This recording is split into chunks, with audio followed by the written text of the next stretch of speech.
بسم اللہ الرحمن الرحیم۔ محترم ناظرین السلام علیکم۔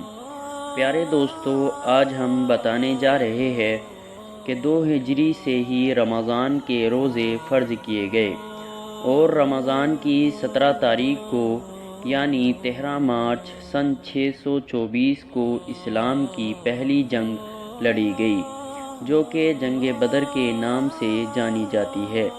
جنگ بدر میں مسلمانوں کے سامان صرف 313 صحابہ، 70 اونٹ، 3 گھوڑے، 8 تلوار اور 6 زرہ۔ لشکر کفار کے سامان 1000 افراد، 700 اونٹ، 100 گھوڑے، 950 تلوار اور 950 زرہ۔ جنگ بدر میں صحابہ کرام کی حالت۔ اسلامی لشکر کے پاس کھانے پینے کا سامان نہ تھا، کسی کے پاس 7 تو کسی کے پاس 2 کھجوریں تھیں۔ مسلمانوں کے پاس ایک بھی خیمہ نہیں تھا۔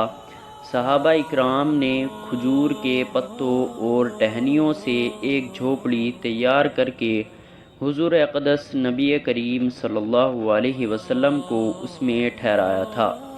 آج اس جگہ پر مسجد بنی ہوئی ہے۔ جنگ بدر میں کفار کی حالت۔ کفار کے لشکر میں کھانے پینے کا سامان بڑی کثرت سے تھا۔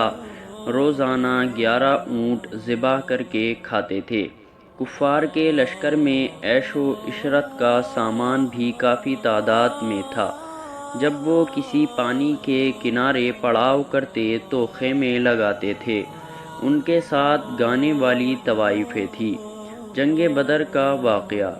حضور پرنور نبی کریم صلی اللہ علیہ وسلم اپنے 313 صحابہ کرام رضی اللہ تعالی عنہم اجمعین کے ساتھ سن 2 ہجری میں مدینہ شریف سے بدر کے مقام پر پہنچے، جہاں کفار مکہ کے ساتھ جنگ بدر کا مشہور واقعہ رونما ہوا۔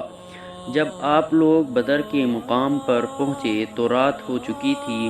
اس وقت عرب کے قائم کردہ عقائد کے تحت یہ طے پایا گیا کہ صبح جنگ ہوگی، لہٰذا رات بھر آرام کیا جائے۔ پھر ایک جانب مسلمانوں کے لشکر نے پڑاؤ ڈالا، جبکہ دوسری جانب کفار اپنے لشکر کے ساتھ ٹھہرے۔ حالانکہ اگر یہ معلوم ہو جائے کہ صبح جنگ ہونے والی ہے تو مارے خوف کے نیند کہاں آئے گی۔ صحابہ کرام رضی اللہ تعالی عنہم اجمعین تو شہادت پانے کی خوشی میں اور جذبہ ایمانی سے سرفراز، ویسے بھی نہ سو سکے۔ صبح نہ جانے کس کی قسمت میں جام شہادت نوش کرنا لکھا ہو، مگر اللہ تعالیٰ نے سارے اسلامی لشکر کو سکون کی نیند مہیا کی۔ اس سے پہلے صحابہ کرام کبھی ایسی پرسکون نیند نہ سوئے تھے۔ ادھر اللہ تعالیٰ کی قدرت کاملہ سے کفار پر رات بھر خوف طاری رہا، جس سے ان کو ساری رات نیند نہ آئی۔ پھر اللہ تعالیٰ نے مسلمانوں کے دلوں میں کفار کے لشکر کو انتہائی کم کر دیا، جبکہ کفار کے دلوں میں یہ خوف ڈال دیا جیسے وہ 313 نہ ہو بلکہ 1000 ہو۔ صبح ہوئی، حضور نبی کریم صلی اللہ علیہ وسلم کی اقتداء میں سارے صحابہ کرام رضی اللہ تعالی عنہم اجمعین نے نماز فجر ادا کی، اور نماز ادا کرتے ہی نبی کریم صلی اللہ علیہ وسلم نے سب سے کہا، اگر ایسا ہو جائے کہ اللہ رب العزت کی جانب سے 1000 فرشتے تمہیں جنگ میں ساتھ دے تو کیسا رہے گا؟ یہ سن کر صحابہ کرام رضی اللہ تعالی عنہم اجمعین مارے خوشی کے جھوم اٹھے۔ رسول اللہ صلی اللہ علیہ وسلم نے پھر سے فرمایا، اگر 3000 فرشتے آ جائے تو کیسا رہے گا؟ ایک بار پھر صحابہ رضی اللہ تعالی عنہم خوشی سے جھوم گئے۔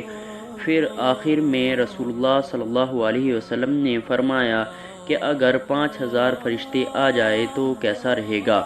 اتنا سننا تھا کہ صحابہ کرام رضی اللہ تعالی عنہم اجمعین بہت خوش ہوئے اور کہنے لگے کہ اگر ایسا ہو گیا تو ہم کفار پر بڑی آسانی سے غلبہ پا جائیں گے۔ قربان جائیے سرکار دو عالم حضرت محمد مصطفیٰ صلی اللہ علیہ وسلم پر کہ اس وقت اللہ رب العزت نے فرشتے بھیجنے کا ارادہ نہیں فرمایا تھا، لیکن جب حضور نبی کریم صلی اللہ علیہ وسلم نے فرما دیا تو اللہ تعالیٰ نے اپنے حبیب کے لیے فرشتوں کی فوج بھیج دی۔ نوٹ: فرشتوں کی تعداد کو لے کر الگ الگ بیان بھی جاری کیے گئے ہیں اور کئی الگ تعداد کا ذکر بھی کیا جاتا رہا ہے۔